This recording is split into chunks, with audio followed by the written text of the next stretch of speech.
हम रंजन पाठक अहाँ सब गोटा के गोर लागे छी। एकटा सोहर लऽ के आयल छी, आशा करै छी अहाँ सबके नीक लागत। हरियर चूड़ी पहिरिताओ, हरि के लोभबिताओ रे। हरियर चूड़ी पहिरिताओ, हरि के लोभबिताओ रे। ललना रे हरि रोसी जाए विदेश की, धनी नहीं बचत रे।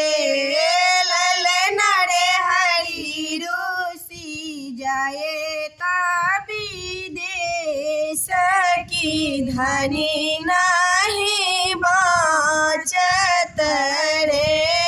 घर पछुअर में हजमा की, तो ही मोरा हित बासुरे। घर पछुअर में हजमा की, तू ही मोरा हित बासुरे। हजमर लेने जइयन पिया के समाद की, धनी नहीं बचत रे। हजमर लेने जइयन पिया के समाद की, धनी नहीं बचत रे। बाट रे बटोहिया की भैया से, तो ही मारा हित बसुरे। बाट रे बटोहिया की भैया से, तो ही मारा हित बसुरे। भैया ने जइयन धनी के समाद की, हम नहीं आयब रे।